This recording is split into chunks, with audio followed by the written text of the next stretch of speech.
Welcome to Dribble and Drive, everybody. We're back. Got the NBA draft. We've got KD to the Rockets. We've got the finals. We've got a ton to talk about. Yeah, Um, no shortage of stuff here. what do you think was the biggest storyline of the draft so far? Because honestly, obviously Cooper Flag stands out, but that Hawks Pelicans trade, I mean, I was baffled. I was like, wait, hold up.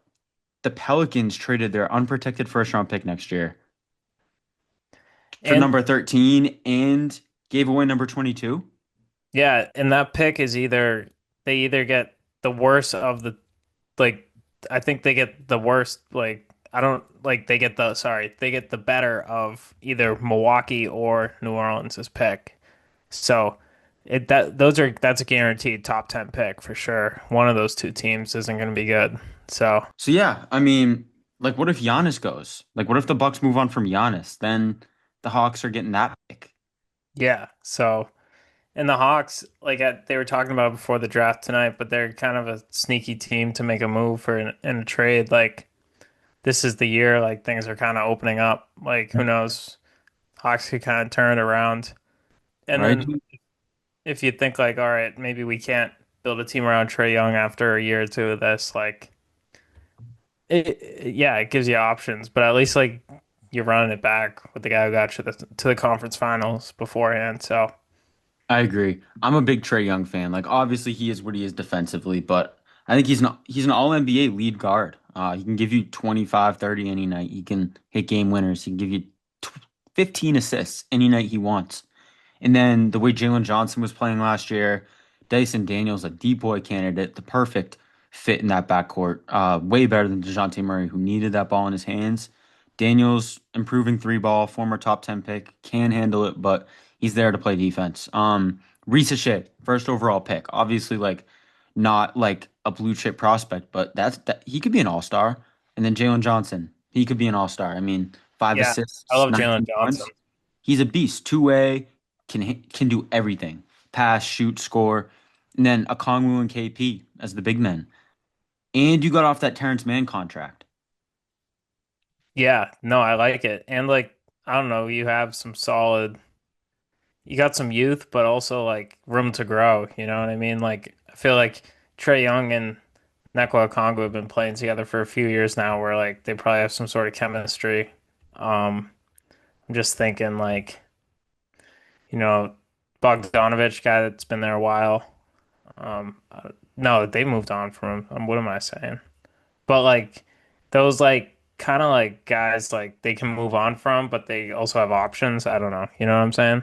Totally. Totally. Yeah. I think especially with the East opening up with Tatum's injury too, Halliburton's injury, Damian Lillard getting injured, like that East is up for grabs. The Knicks, the Hawks, the Magic. Um, who else at this point? I mean, half the conference is injured. Like Um, the like I'm Cavs. looking at I was gonna say let's look at the payroll for the Atlanta Hawks. You know what I mean? Next year, the biggest money they have on the books is Trey Young making 45 million, and then he has a player option after that for 50 million. Where I don't know, after that you can kind of decide next after this year if you want to move on from Trey Young, and then you got Jalen Johnson on a big contract, but other than that, they got some cap room to kind of operate so. Totally. But yeah, I mean, how in the world, what in the world are the Pelicans doing? Um, like, what are you doing? You trade your 2026 unprotected first to go and get Derek Queen, and you give up the 22nd overall. So, I mean, like I said, when I saw that trade, I was confused. I was like, wait, did the Pelicans get the 22nd overall too? Wait, no, they just gave away their unprotected first next year. And it's cool. Like, they have a young, talented roster. Like, they got Jeremiah Favors, they have Poole, Zion, Murphy, Herb Jones, now Derek Queen. But I mean, what are the chances half those guys stay healthy? Yeah, and I don't know. I don't really Zion's not going to be healthy. You know he won't be. And I don't know did you really need I know you might have needed a center, but I feel like you can get veteran guys to kind of fill those roles when I don't know. Like Derek Queen was projected to go 15th a little bit later. He was taken earlier than, so they traded up to get him because they were afraid someone else was going to grab him 100%. But Like I get it, and I think he's a good player. I think it even does like he can fit there. But I mean, dude, you could be giving away a top five pick. You could be giving away the first overall pick. It's just a terrible move by a front office that had a bad run in Detroit. I don't know what the Pelicans were thinking. I mean, gosh, I don't. Whoever's owning the Pelicans, like, come on, man, like, get it together. You're throwing money away. yeah, yeah, that's it. Like they got to move on from Zion eventually. Oh, 100%. I mean, come on. Writing's on the wall. This guy's not going to work. Not only is it the injury stuff, which is so horrible, but it's the off-court stuff. He's just getting himself into stupid stuff, like with girls, with porn stars. It's like, what are we doing, dude? It's just, I don't get it. I don't get it. But they're cooked. But they do have a good collection of talent, young talent. So I guess there's that. Another thing I found pretty interesting was Ace Bailey. He obviously did not want to go in the top five. He wanted to go to a place where he could have the ball more, take crazy shots, not have to worry about playing winning basketball with other stars, which I get. But I mean, one, you're throwing a lot of money away, and then two, you still get picked in the top five. So it's like they're gonna see that talent. He can shoot anything. He can block shots. He could be a really good player. He's very talented. So not surprised he went in the top five. That's where I had him going. I didn't think he was gonna fall past five. Yeah, Ace Bailey. Yeah, Yeah. I mean, but like I just like I don't know. I just don't think like I didn't like his whole attitude going throughout this whole thing. We saw him play against Merrimack. He struggled against that, like settling for a lot of jump shots. So like he's raw. Like Danny Ainge definitely just drafted him, saying like, all right, if we can t develop this guy and teach him to play the way we want him to play, I think like that'll work. I like the idea of him just like going like, you're going to Utah, like we're drafting you. You're not dictating where you're going. So, I mean, Laurie Markkinen, him, Walker Kessler, that's a great front court. You know what I mean? They got depth. Even though he probably won't be good for another 2 years at least. Like he'll get solid minutes, he'll get a ton of playing time. So I don't know why he's like kind of not all for it. I agree. And that's the thing is like I would have loved his fit in Philly if he could step in and win now. That's what they need is a starting power forward, really. I don't know who's going to start for them. Is Kelly Oubre going to start? Is Gershon Yabusele going to start? Like I just feel like that's a team that should be trying to win now. Obviously the Embiid injury stuff, but I mean Edgecombe, I feel like he's not a win now guy. And I like him. He's a good defender, explosive athlete, has potential to dribble and shoot. But I don't know. I just feel like they're guard heavy. They got Grimes, McCain, Maxey. Then they got Embiid and George. They kind of just need another piece, and they took Edgecombe. But it just sucks because I feel like Ace Bailey would have been a good fit there. But you're right. He's not ready to win right now. Yeah. Um, you're right. Yeah, I like the fit going to Utah, and I mean, just a polarizing pre-draft process. Yeah, I mean, the VJ Edgecombe Sixers just fell into that pick. That's a great pickup for him. I mean, that's another young, raw guy though. Like he's not going to be able to contribute year one, but if you can get some solid minutes, get him in the rotation. I don't know. You're not asking a lot from him, so like he's kind of like, you know what I mean? If he's not great year one, he still has some room to grow. So 100%. I wish they traded that pick away. I think they should be trying to win now. Like with what you have left of Paul George when you already paid him, you have Embiid in the building. I mean, he can't be as unhealthy as last year. Like just recover him, I guess. Like do your best. Then you got Maxey, you got McCain in a rookie contract. You've got guys. Um, I don't know. Sixers, I guess you never know what they're gonna do now. Yeah, I don't know if they're in win now. I don't know if they're gonna rebuild. I don't know. But yeah, Edgecombe's a good player. And then I want to just talk about the Mavs. Cooper Flag going number one. yeah, I mean, like they seem to have forgot about Luka Doncic, even though like they always say fire Nico. I think like it's pretty good, like where they're sitting right now. I let it play out. Like they got their new guy they're excited for. Like I feel like once you get this Cooper Flag train rolling, if he's like good, like you know what I mean? Like it's everybody's gonna forget about this in a year. Absolutely. And I mean, Flag, like he should be a top 10 player in the NBA, top five maybe, all NBA at the least. Like this is a guy who can play. He can be the best defender in the league, guard everything, help defense, on ball, everything. And then the playmaking. I mean, he may not be an elite scorer like say a Jason Tatum, but he impacts the game in every other way possible. His playmaking, his rebound, his motor, his athleticism, just the versatility, to do everything on the court. And still, I think he's going to be a guy that can give you 25 a game, maybe. But even if it's 22 a game, um, everything he's going to do in complementary to that, to the scoring, he's going to be a top 10 player in the NBA. But I think the more important angle to look at this from is, all right, can the Mavs contend with him, Kyrie, and AD in the next 3 years? Obviously, with Kyrie coming off an Achilles injury, AD never being healthy and getting older, both of them. And the injuries and the age, and it's a situation with Kyrie and AD, but they've got about 2, 3 years, I think, a window, contractually and with the age and the injuries to kind of compete.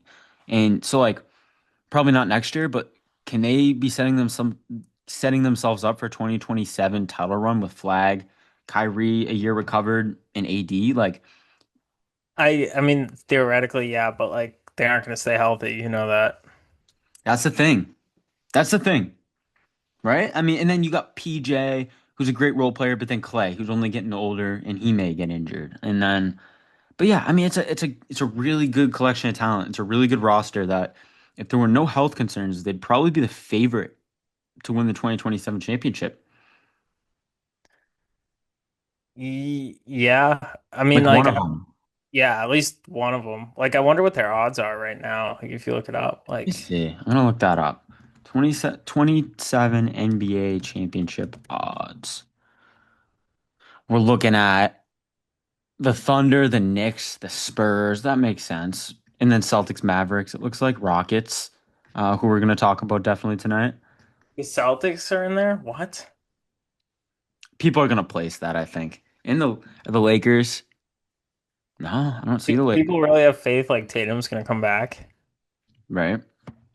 I mean, and we're going to have to talk about the Celtics too. I mean, they traded Porzingis. That goes hand in hand with the Hawks thing. They traded Holiday. There's a lot we can get into with that. Do you want to stay on the draft or you kind of want to go to there? We can stay on the draft. Let me see. Yeah, we still got a lot to talk about with the draft. So like we talked about Flag. They're probably going to be contending in these next 3 years, trying to win a championship if they can stay healthy. They've got such a good roster. And then Dylan Harper to the Spurs at 2. This is a pick that's getting labeled as like an A pick, A plus pick, which I can't disagree with. Like he's a great guy. He's a great player. Um, Reminds me of like a Cade light, like a mini Cade with less playmaking, which is like good, but I mean, you draft the guy second overall. You're hoping he's going to be like a Cade Cunningham kind of player. Um, and yeah, that's his comparison, but I just don't think he's that level of player. He also gets a lot of comps to like Harden, Shea, Brunson, just for the way he attacks downhill and can do everything. I just don't think he's at that level as an NBA player. So that'll be interesting. And then you add in the fit. It's a team that supposedly is trying to win now or the next 2, 3 years, and he's sliding into a backcourt already that has De'Aaron Fox on a 1 year contract though, and Stephon Castle. So it's going to be interesting to see where the Spurs go. Do they re-sign Fox? Do they try and trade Fox right now, or do they just keep it rolling, see where it goes next year, bring Harper off the bench for the first year, see how that goes? I think that's probably where it goes. You bring Harper off the bench for his rookie year, and then start Fox, and then you see how that goes in the rookie year. How good is Harper? How good is Fox playing? And then you decide whether to pay Fox or not. But it's just a really, really interesting fit that I don't know is great. I don't know how good of a fit it is. Let's go. So yeah. Do you want to stay on the draft or do you want to, let's Yeah. see. I was just let's stay on it for like a couple of minutes and then talk about like the trades and everything. I was just Yeah. talking about Harper to the Spurs. I feel like it's a weird fit with like Fox. Yeah. Like, what's Fox gonna play and like, they got a lot of good guards there, like Stephon Castle. They got They still is have it Vassell. yeah, Vassell, exactly. Yeah, I just think like that's a crowded backcourt. How much playing time is he gonna get? Are they gonna move someone maybe? Like, You got to be thinking there may be a move because I was just kind of saying like, oh, well, Fox will start at the one, Castle at the two, and then Harper will come off the bench. And with Fox, with only Fox is going to be on an expiring deal, then they can evaluate next offseason, say, all right, how good is Harper? How good is Fox? And figure it out from there. But yeah, you bring up the point that they have Vassell too, and obviously Castle. You got to figure maybe there's a move coming. Maybe they're moving Harper. Maybe they're moving Fox. Maybe they're moving Vassell too. Giannis, Jalen Brown, Derek White. I don't know. I don't know. I'm just throwing it up there. yeah, I mean, like, I just think like I don't know, like with all the things they needed, like even though all the guards were the best players, like I don't know, I just like even like Con Canoopel at four, like what'd you think of that? Like, I think it's an overdraft. I mean, yeah, I get it. He's a lights out shooter, off ball, fits everywhere. But I mean, do we not have is he kind of and like a Reed Shepherd pick? Like, is it going to be the Reed yeah. Shepherd pick? Yeah, and like it's cool. Like he can clear off the dribble too. Austin Reeves, shades of him. But I mean, are there no and he has size, but are there no athletic concerns? Are there no defensive concerns? I mean, fourth overall, and then you trade Mark Williams. Like you could have had Kaman Malawach. You could have had Ace Bailey. I'm just saying. I'm just saying. I do like Concanipple. He's a good shooter. He'll fit next to Melo and Miller. But you gotta survey other options. Yeah, I mean, like I don't know exactly what they needed. Like they probably need more of a big man, but like if you look at all the top picks, like the first big man taken is the 10th overall pick. And that's not counting Ace Bailey. He's listed as like a forward guard, but like I don't know, like so you could say like 8 out of the top 10 picks were guards. Like guards and forwards. So like it's kind of just the direction the league's headed, like skill players. Yeah, right? I mean, like Queen's supposed to be a skilled big. He went 13th, Yeah, 15th. Yeah.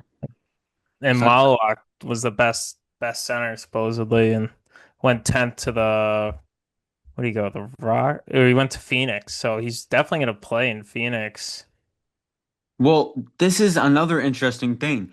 As they took Kaman Malawach, they trade the 29th overall pick and the 2029 first round pick when they're already limited with assets and draft capital for Mark Williams. Like, what the hell are they doing? Yeah, I don't know, but they got options. They got tons of playing time, like LaMelo. Like I don't know, like even though the Horn, it's kind of got to start coming together soon, though, right? Right. It's got to. I mean, when is it going to, if not now? Yeah. So So they get rid of Mark Williams.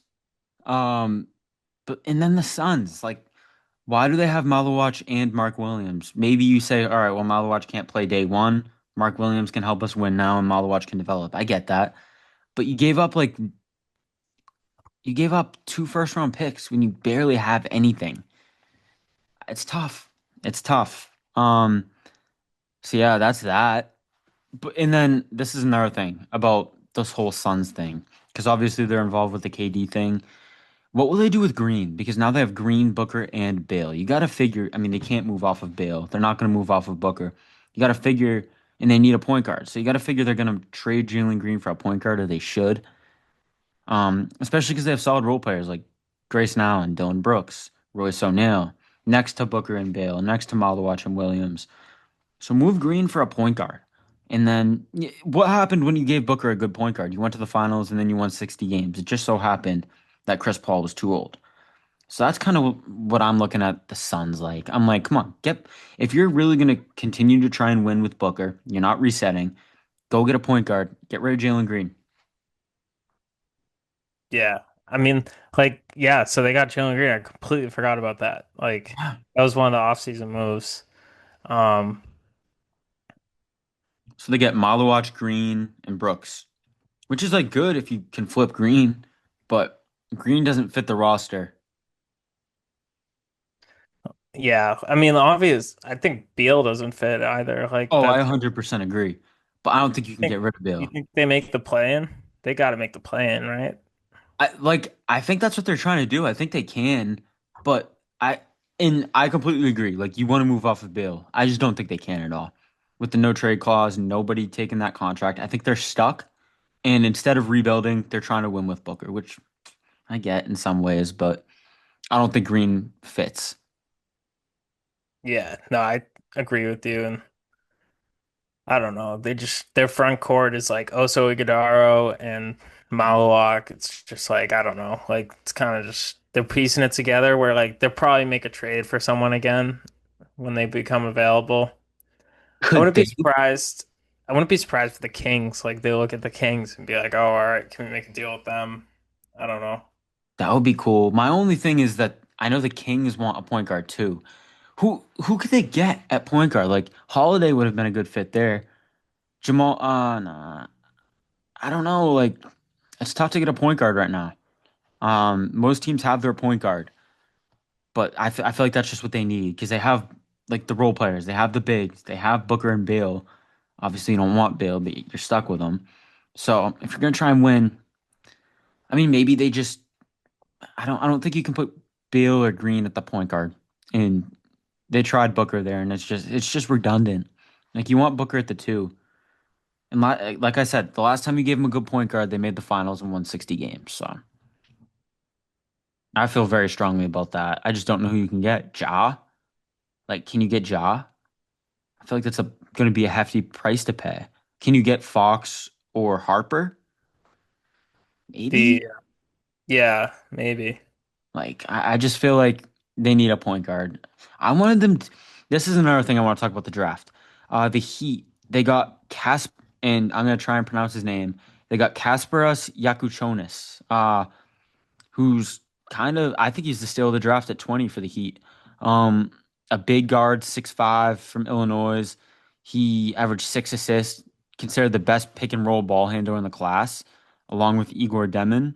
And what's the most run play in basketball? The pick and roll. I had the Suns taking him at 10, but regardless, really. they need a point guard. I Yeah, wanted I don't really know too much about guys like past like 15. You know what I mean? Besides got you. like Yeah, that Hanson, the guy Portland got is pretty good, I think too. yeah. But What's his name? Yang Hansen, the Chinese Yang. center, Yang, dude. they say he's like Jokic. You know what I mean? So but like that's like the new comp everyone loves to use. I feel like too. Big So that can pass. yeah, exactly. I mean, he went over Danny Wolf. That's interesting. Yeah, I mean, me and you being Celtics fans, I saw that name and I was like, come on, come I on. wanted Danny Wolf. Yeah. I wasn't even thinking of it like that, but yeah, man, like that would have been pretty damn cool. Especially, I mean, we need a center now. Yeah, I think we just took someone. We, we literally just took someone. Let me Um, see. Let's see. Amari Williams from Okay. Kentucky. Kentucky. Yeah, let's see. Don't know much, but all right. Bet. 23-year-old. Let's see. Average 10 points a game, 8 rebounds. Let's see his splits. 60%. Can finish around the rim, can't shoot free throws. Averaged a block a game. So I mean, yeah, he seems like a solid big man. Well, Brad Seven. Stevens, second round pickup. Yeah. Like Hopefully let's that turns into something. I want to see what his wingspan is. They don't have it. But Damn. the yeah, I mean he's a 5-year college player. He'll definitely just come in and be able, I don't know. Got to watch some highlights of this guy, see what he's capable of. But I mean, if he can Absolutely. even give you any minutes, like the Celtics have no centers. Like we got like what? Cornette, Kada, Horford. Yeah, Cornette and Horford are free agents, right? So Yeah. Like I don't know, like are you gonna be able to pay Al Horford what he wants? I don't know. Like you just worked your way out of the luxury tax. Are you gonna put yourself right back in it with Horford's contract? I don't think so. Unless he wants I to think take, so. yeah, But at 28, we got Hugo Gonzalez, who I don't mind. I mean, a 6'6", two-way wing guard who plays very hard, can handle the ball, plays defense. Like, I'm cool with it at 28, I guess. The shooting definitely needs to come along, but I like the potential with a big two-way guard. yeah, no, I do. Um, like I didn't really watch too much, but I know he was supposed to be drafted earlier. You know what I mean? So Was he? yeah, like I think he was projected to go a little earlier in some other ones. So um, let's see. What else do I got written down here? I don't have too much past what we've talked about. Yeah, do you want to talk about some trades? Totally. Let's see. So obviously we got to start with KD, right? Absolutely. So, Um, For the Rockets, I like it. I mean, you didn't give up Jabari Smith Jr. Obviously, you didn't give up a Menor Sengun.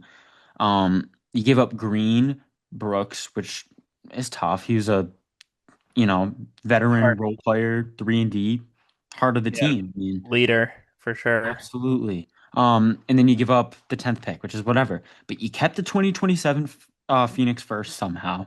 You kept Jabari Smith Jr., you kept Tari Eason.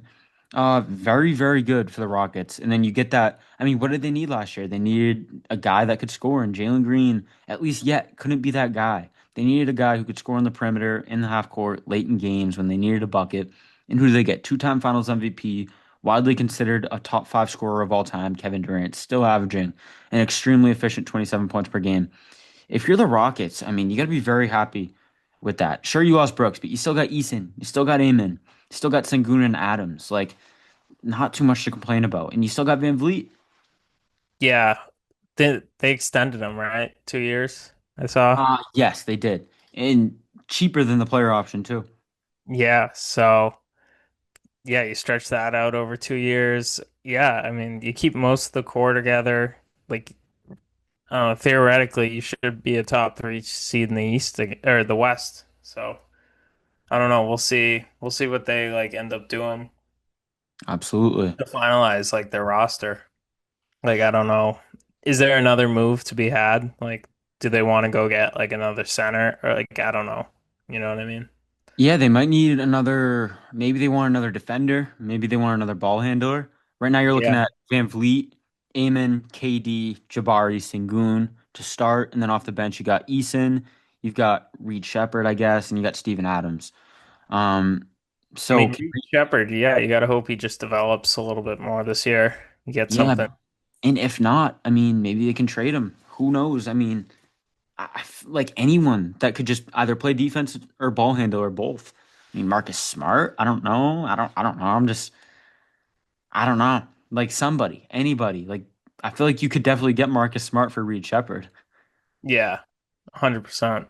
Absolutely. Like, I don't, that's another team we got to talk about too, the Washington Wizards.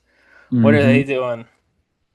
I mean, I like Sar, but other than that, I mean, Trey Johnson's cool. He's a good shooter and all, but what's he going to be at the NBA level? I mean, shooters who can't play defense and can't really create for their teammates too well.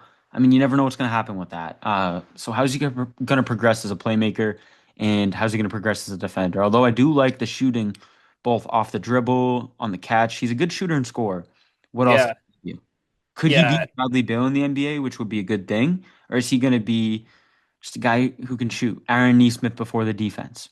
that's what I'm thinking. Like, that's immediately what I thought. Aaron Nesmith, like, came in best shooter in the draft. And it takes a few years for these guys to just adjust and figure out the spacing and their role on a team. You know what I mean? Like, I think, Totally.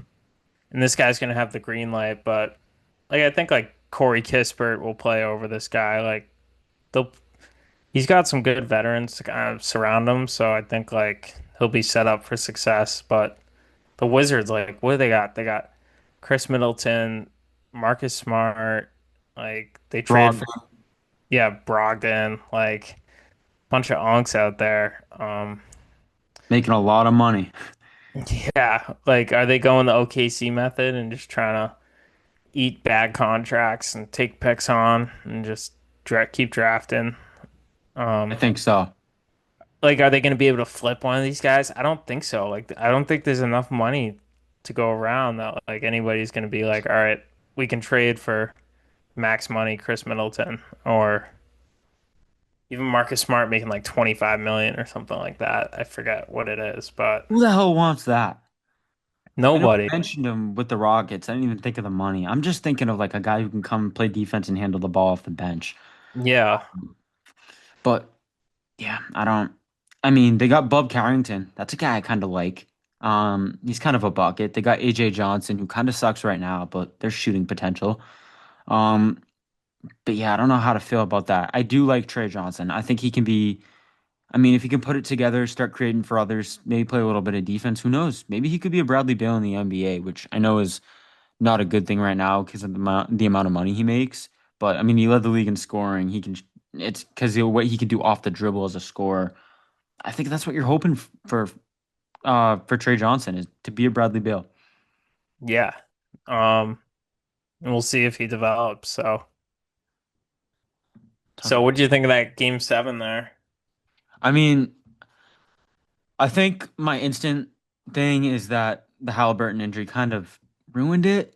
Because, I mean, it's Yeah. game seven of the NBA Finals, which we haven't gotten in 9 years. And last time we got it, it was the greatest game of all time. So when the best player on the team that everybody, not everybody, but the underdog team gets hurt, it's like, oh man, like, yeah, I guess I have a chance. You never know. But it's like, man, this is supposed to be peak cinema. And instead, we just lost Tyrese Halliburton, the most polarizing player that everybody's watching for. I mean, everybody that's not like a diehard basketball fan that's watching is like, oh, Halliburton, Halliburton. Like, it sucks. It just sucks. Yeah. Yeah. That's like what I thought. Cause like you got a good game out of TJ McConnell too. You know what I mean? Like that would have kept them right in it. Even if they got like 15, 20 points from Halliburton, that's what they were missing. Where you Right? could see they just looked like what was it like at one point in the third quarter, like TJ McConnell had scored all the points in like 12 straight minutes for them, and it was just like nobody else was doing anything. Like, that's awful. That's Yeah. awful.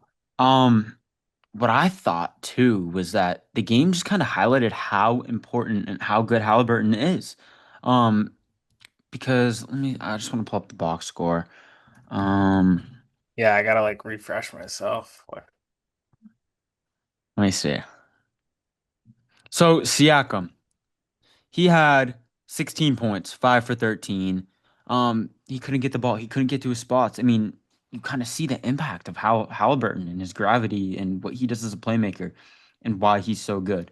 He doesn't impact the game like a typical star. He impacts the game more like a Steve Nash back in the day or like a Chris Paul. Not even going to average 20, not going to give you 30 every night. Some nights, sure. But I mean, he's the floor general. He's the identity of the team.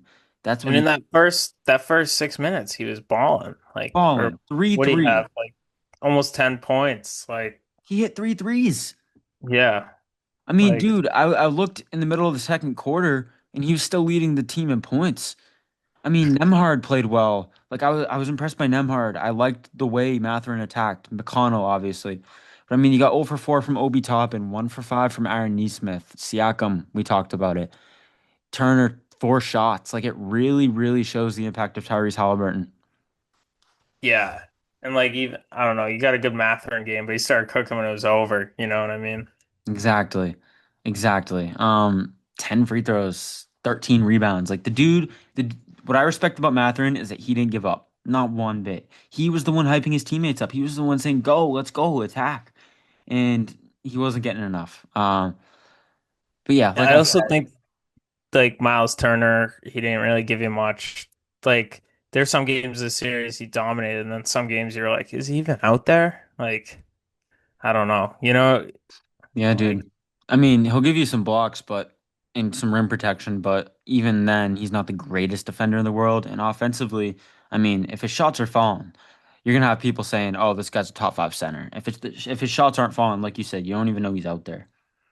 Yeah, and I'll give it to Chet. He adjusted. Like he was kind of getting cooked at the start of the series by Turner. Remember Turner was like he blocked him on that one play and like it was just not a good look. Where like the last like half of the series, the second half, like it's been all Chet Holmgren over Miles Turner, which like I hate to say, and like even Hartenstein, he's a beast. Like such a big part of what they do.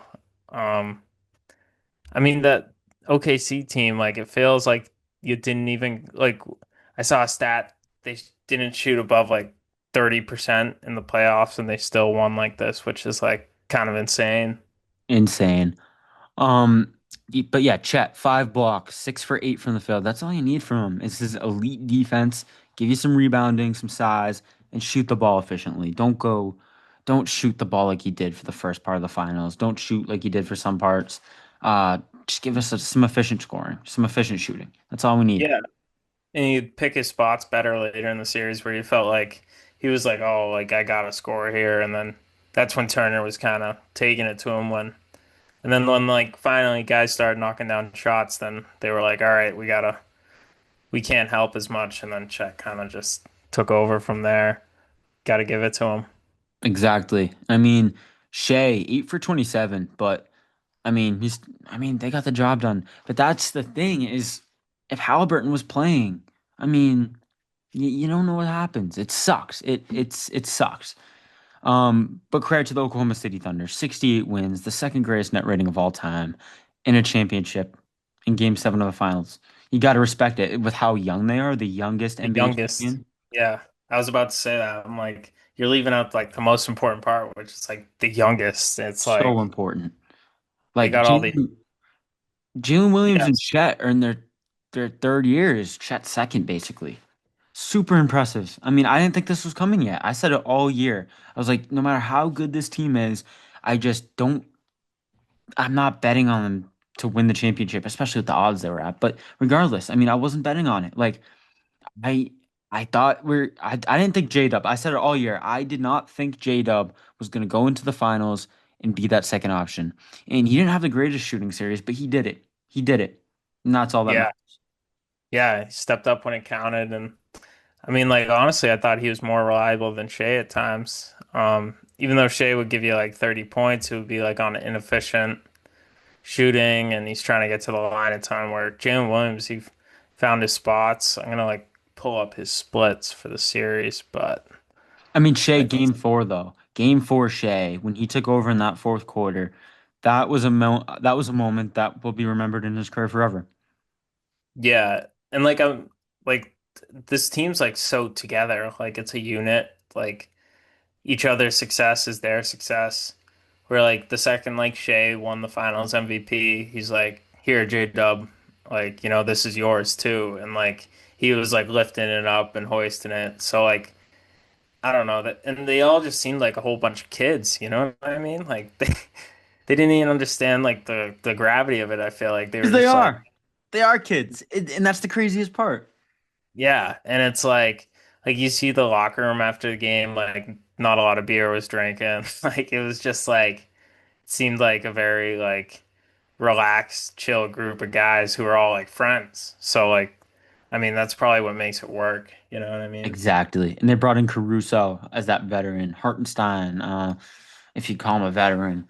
But regardless, I mean, it's that young core, that togetherness, that chemistry that got them a championship. That's what we play Yeah, and it's basketball for. someone different every night of the playoffs. Like Jalen Williams, the other one, the center, didn't play at all in the finals, where he played the first two rounds. So it's just like matchup dependent. These guys step up when they're called on. Right? Isaiah Joe barely even played in the finals. This is a guy who was playing all regular season. So it's like Aaron Wiggins, whoever was feeling it, they were kind of just rolling with, which Cason Wallace, 4 for 6 from the field in game 7, 2 for 3 from three, 3 steals.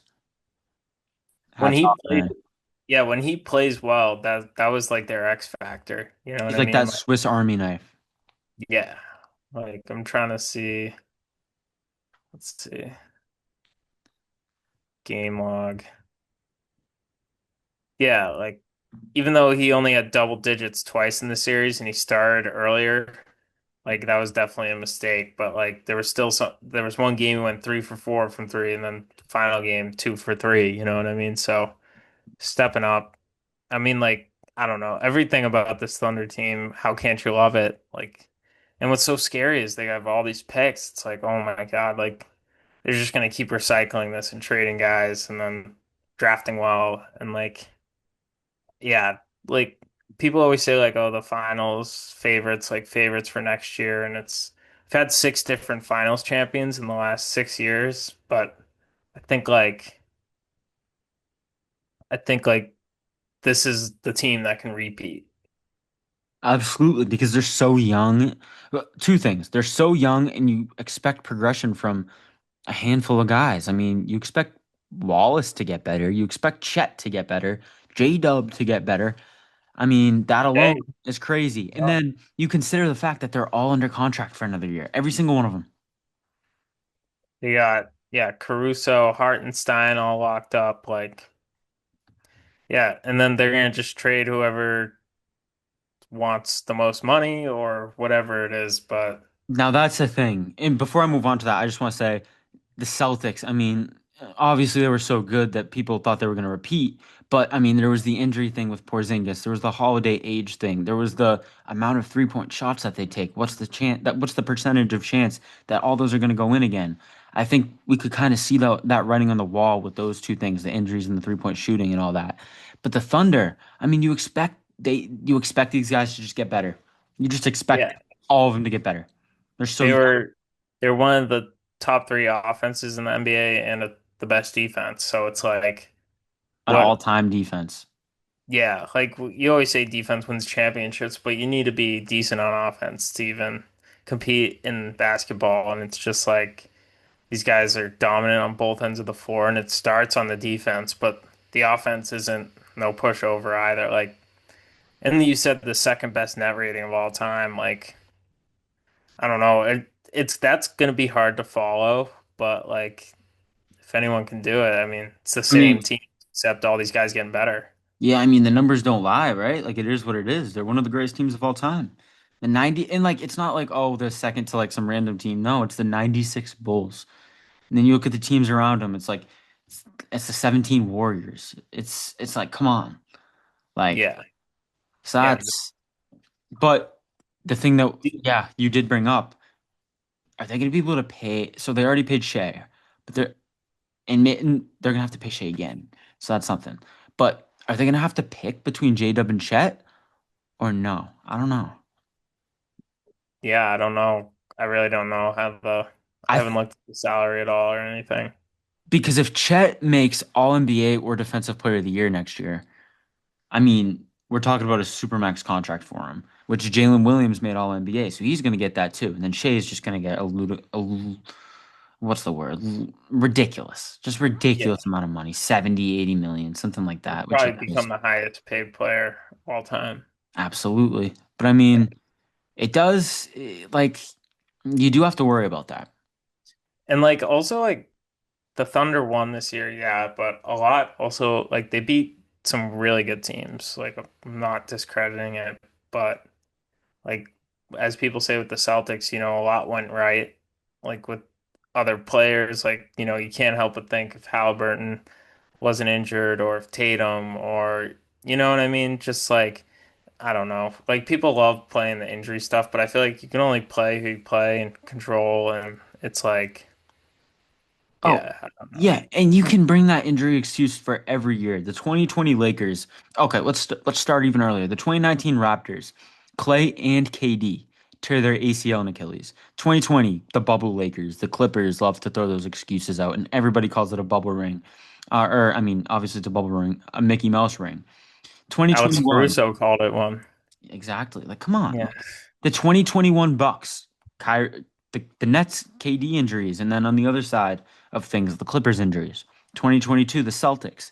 Um, there's something there. There's got to be something injuries there. But then in 2023, the Nuggets and the Heat, somebody got injured there.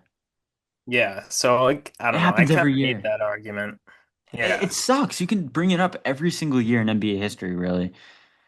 Oh, like Giannis was injured one year. Like Yeah, that's it's 2022. That's 2022 when Middleton got hurt. oh yeah, yeah, yeah. And then So like 2023, there had to be something. I mean, the Heat, the Nuggets get say, "Oh, you beat the Heat." I mean, you beat the best team in the Eastern Conference that beat the Celtics. Like, there's always going to be excuses, but one thing can't be changed. There's always going to be an NBA champion, and only one of them. yeah, and they came out of the toughest conference. Like you got to give them credit, you know what I mean? They beat Exactly. Jokic. They beat yeah, they beat some good teams. So Exactly. And I mean, I'll be the first to say the Nuggets weren't like the most craziest team this year. Like I wasn't too high on them, but they brought them to 7 after beating the Clippers. they made the Timberwolves look like a bad basketball team. So Hey, I but mean, come on. And obviously the Timberwolves, but it just goes to show that you can say this for anything. Yeah, Curry was hurt, whatever. But then it just it's the same thing. You can't just excuse NBA championships. yeah. So So yeah, what else? also, yeah. So we mentioned about like trades coming down the line, like what the Celtics had to do, like the other day. Trading Holiday and Porzingis. What do you think about that? I love it. I mean, we had to get under the second apron, right? Brad Stevens said it. You don't realize how crazy the second apron restrictions are until they're staring at you in the face all of a sudden. Yeah. Your first round picks get frozen. You can't you can't take any more money in than you're sending out. So that makes so many trades impossible. There's so Can't many sign guys. you can't sign guys. Like, Yeah. what are we doing? Like if we didn't have enough players on the roster, we wouldn't even be able to fill it out. It's like what? Like so Exactly.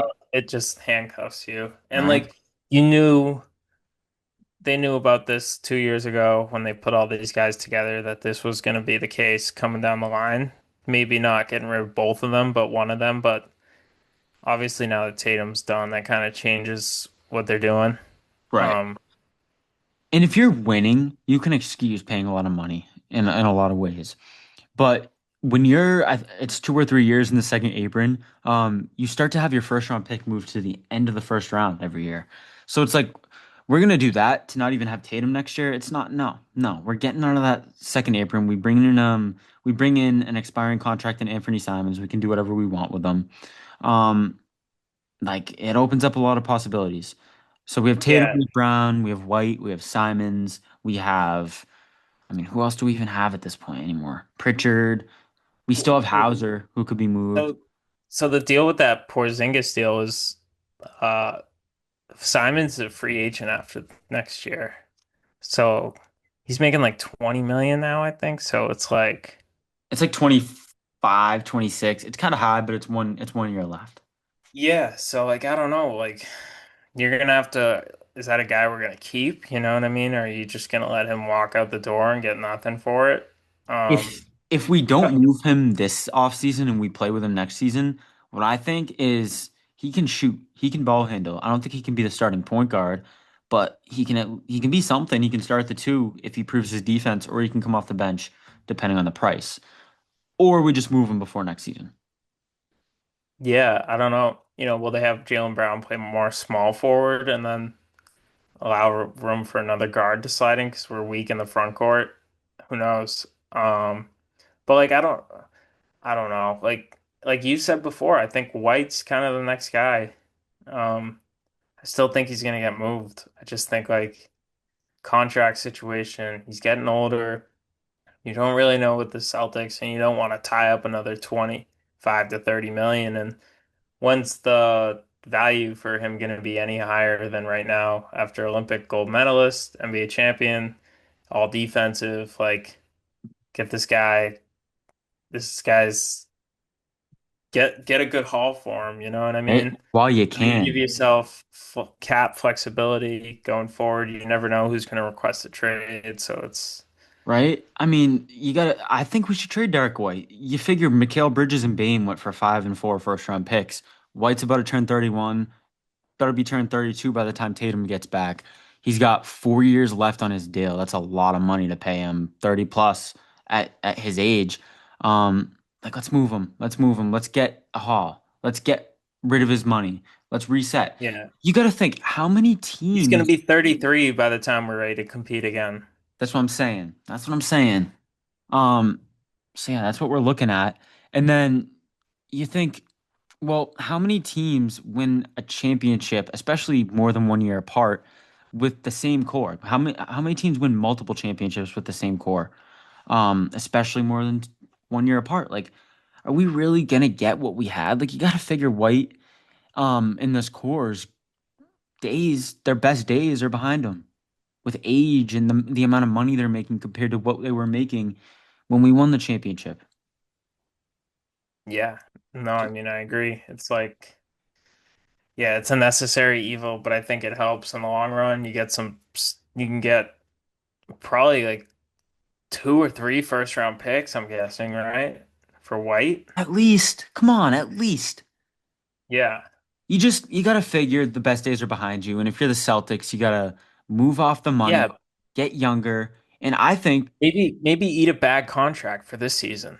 You know what I mean? right? Someone that's expiring, then that gives you some flexibility going forward. Like, who knows? Like Simons. I mean, but he's a good player too, but yeah, exactly. And I just think I want to make this point. I know I've made this point to you. But I just think the Celtics need a more complementary star next to Tatum, especially with the amount of money Brown's making. I don't hate Brown, but they just play my turn ball. Sure, it's good defensively to have these two wings, but I mean, offensively, they just play my turn ball. They just kind of don't complement each other. Like, let's get a center for Tatum to run pick and rolls with. Let's get a point guard to set Well, up the offense. You know what I'm saying? I think next year's a good audition for Jaylen Brown because it's like, all right, you have no Tatum here now. Like, their number one defender is probably going to be guarding you, and you're going to be asked to do a lot more playmaking than you have in your career. Like, I think this will be the make or break year of Jaylen Brown, where if he has a tough season, I don't I don't know what you do because then you're paying some guy $50 million who can't be the best player on a champ. He doesn't have to be the best player on a championship team, but like he can't if he can't get these guys above like a six seed, I think you got to start looking at some deals. And like the what was it? The return for Chris Stapps was so low because I think like they were auctioning Drew or Chris Stapps and like who's gonna give us the better deal? And I think like they liked the Simons one more, and then they did the other one just to get under the cap. And they're like, all right, we just have to do this, and that's why we only got what Niang in a second rounder for Porzingis, where that was just like we want to dump the money.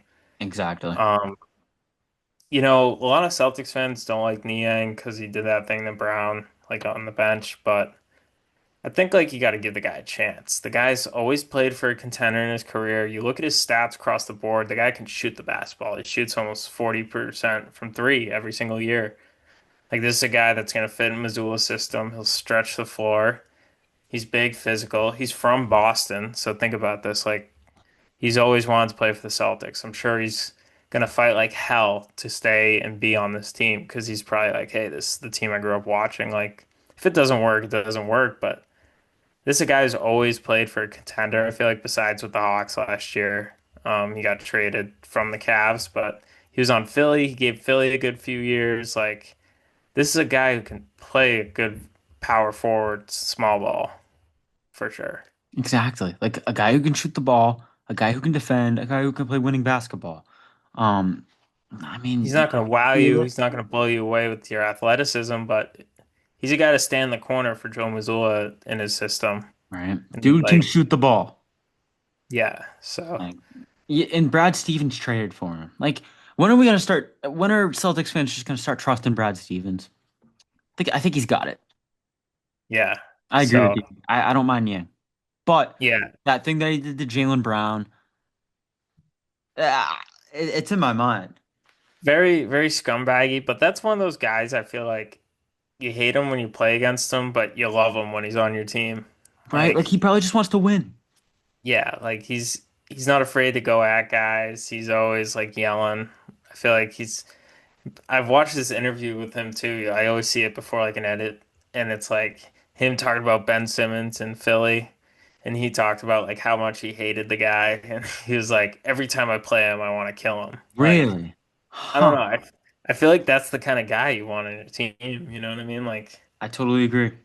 He gets excited over non-exciting matchups. It's like, all right, like I don't know, he's passionate. Like I see Celtics fans just like absolutely dismissing him and like, oh, he's gonna get moved. He can't be on the team. Like second bang bang the yang comes on, bro. Like I'm sorry. Like you're gonna be like, okay, like this guy can play. Right? Like this is a guy I want in my locker room. This is a guy I want shooting the ball too. 39% for his career, right? From three. Yeah, like let me pull up Niang's stats here because I mean, yeah, so you're looking at Pritchard, you're looking at Simons, Hauser, Brown, not Tatum. Um, 20 so last season he shot 46% from the field, 40% from three, and in his career he's shot 40% from three. So that's a guy who's going to give you consistent, not going to wow you, blow you away, but I mean, he averaged 10 points a game last year. it's double Like, digits. you're acting like he's a bench role player. Like, this guy's probably going to be like, if he's on the team, like one of the first two guys off the bench, I'm guessing. At least. So, But the way we're looking, at least. the, yeah, Lawrence Mass, he's right up in Merrimack there. So, yeah, That's funny. I wanted to ask before we get off, do you want to do a few start bench cuts yeah, off the rip? we should do some like new teams though. You know what I mean? I'm down with anything, yeah. Like like take a look at someone's new roster. It'd be like start bench cut. Ooh, okay. Let's see. Let's see. Give me one. Here, I'm pulling up a team here. Um,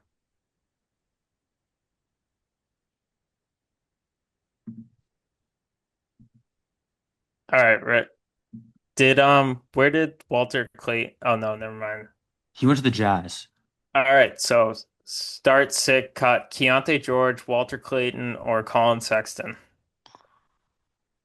I mean, start Walter Clayton Jr. Just because, like, we saw what he just did on his way to a national championship. Like, come on, come on, that's winning basketball. Colin He's Sexton, gonna come in like ready to play, like play big minutes probably too. exactly. It's tough with Keontae George and Colin Sexton because Keontae George is younger, maybe more potential. Yeah, Colin Sexton's like a guy who can be a spark plug on a good team, though. So I'm gonna bench Colin Sexton because I think he's a solid player. Yeah, he could be a good bench guy. And I'm gonna cut Keontae George because he's really. so Wow, inefficient. He's so inefficient. wow. But I don't hate him. I You feel like really, I feel like I'm disrespecting the hell out of Colin Sexton to cut him. Like he's not Colin yeah. Sexton is not a bad player. I'm I'm gonna start Keontae. I think, Ooh, okay. yeah, even though he's inconsistent, I feel like I've watched games where he can go off, and I feel like he's got everything. He just needs to put it all together.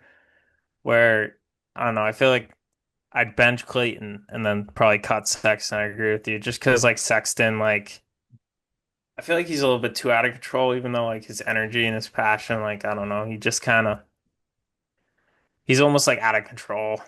I got you. I see. Um. Yeah, I'm trying to like look at the draft and do some like teams that just drafted or made like an offseason move. Um, Let me give you one of guys that aren't on the same team. Let me give you Jalen Brunson, Donovan Mitchell, Cade Cunningham. Start bench cut. uh,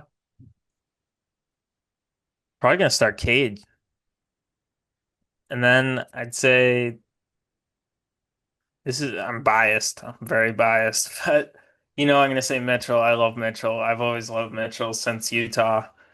Um, yeah, and then I'd say I'd bench Brunson just because like I'm thinking like 2 or 3 years out too. I think like these other guys have much more productive careers ahead of them. Where I feel like Brunson, he's so plays so physical that I feel like even though he's really good now, like I feel like I can see his body breaking down in his early 30s, kind of like Kemba a little bit. Right. Right. Like He's not that young he's not, anymore. yeah, he's not a bad player. I'm not saying he's like I'm just saying like I think like I don't know. If I had those three, I'd start Cade, honestly, just Okay. because he can do it all and I agree. I he's agree. more of a facilitator. How about this one? Kevin Durant, right now, if you can have a player for like the next year. Kevin Durant, Kawhi Leonard, and Anthony Davis. Oh, are we talking healthy Kawhi, I think health or are we just I talking think Kawhi health Leonard? ties into this. I think health ties into this. You're taking a team around one of these guys, start bench cut for next year to win a championship next year. And one of these guys is your best player. Uh, I want to say Anthony Davis, just because like I think like he can do everything and he doesn't shoot like he used to, but I feel like good big men are hard to come by in this league, and I feel like he's one of those 3 to 5 still that like if any team could have him, they would take him.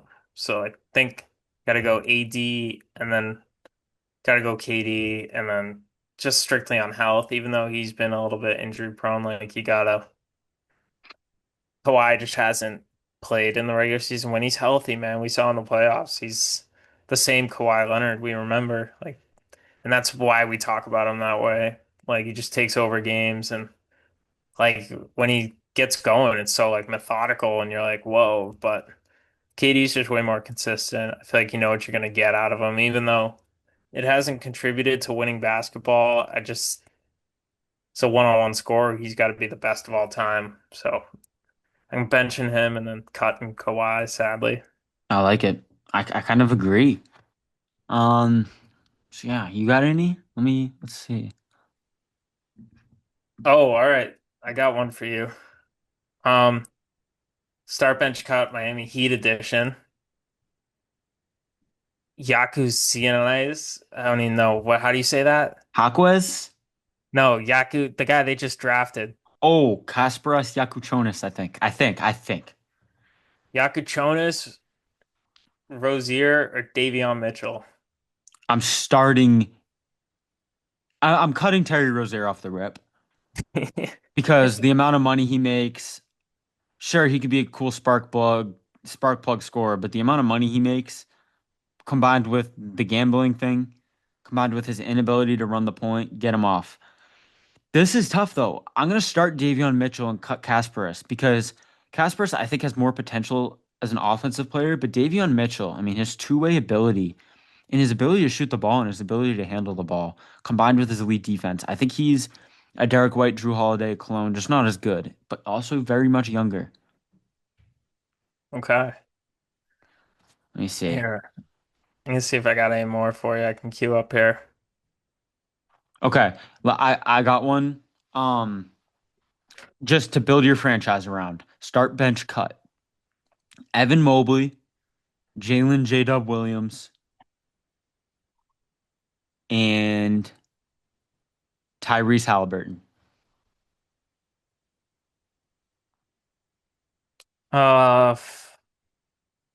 Who's the first guy? Evan Mobley, J. Dub, and Halliburton. I mean, recency bias wants me to say Halliburton, but I'm going to take Evan Mobley You're based on starting that Evan Mobley. same, yeah, based on that same philosophy of just like there's not a lot of good big men in the league. I think like having a good big man like him or Triple J is just like if you can take it, you'd rather a good skilled big man over a skill, you know what I mean? You'll take one any day of the week. That's so fair. And then I'll go Halliburton after that, then J-Dub, but I'm not. How I'm interested that you cut J Dub. I see it because what can he be as a scorer? I think it's a fair assessment. Like, is he ever going to average 28? I think that's a fair assessment. But his two way, his playmaking, I feel like makes it hard. This is so hard. I don't know because Yeah. It's Mobley, almost like asking like what you value more in a player. Like exactly. you know what I mean? It's not like who it is. It's like, oh, I like that guys can do this, so I want them to do that. Where I don't know, Okay. some people think the point guard and the playmaking is the most important, where some might be like, I need a good stretch big man who's mobile and athletic. Mobley, the best defender in the league, maybe at his peak, and then Yeah. Jaden, do it all night, Good solid two-way guard. Like it's kind of like, what do you want? right? And Yeah, you I can't go think wrong it's with so either. tough. I think it's so tough because I don't know what J-Dub is at his peak as a one. I'm intrigued to take him just because I don't know what Mobley is offensively at his peak. And then, but I'm also intrigued to take Halburn. I'm not answering this. This is too tough. I All gave right, I got one for you to rebuttal. They're all the same type of player. Paulo, Mobley, or Triple J. for this season or for good. Uh, I'd say just this upcoming season if you had to pick one. Okay, man, this is so tough. I'm gonna cut Jaren Jackson Jr. because offensively, he leaves a lot to be desired to me. I feel like he should be way better for the Memphis Grizzlies offensively. Yeah, where like last year you saw Mobley start to knock down the three ball a little bit. Kind of found his own offensively, where Triple J still kind of struggles to get his own shot. Yeah, and Mobley's two Needs years guys to set younger. him up. Exactly. And Mobley's 2 years younger. Jaren fouls out all the time. Jaren doesn't rebound to the ability that I want. But then it becomes, all right, do I want Mobley's defense or Paolo's offense? Kind of want to start Mobley for his defense. I don't know. Yeah. I feel like I'm completely, if I had to go, I'd probably go Paulo one, Triple J two, Mobley three. But yeah, I don't know. And Three tough ones. like I'm gonna be honest, I don't watch a lot of Memphis Grizzlies basketball, so I don't Triple J too much. I definitely know more about Mobley and feel like he leaves a lot to be desired sometimes. He Very definitely does. He, still like yeah, not saying he's a bad player, but like but you did highlight the scarcity of the big man position, at least at the elite level in the NBA. So I completely agree with you. But I kind of do want to start Paolo. I don't know. It's too tough.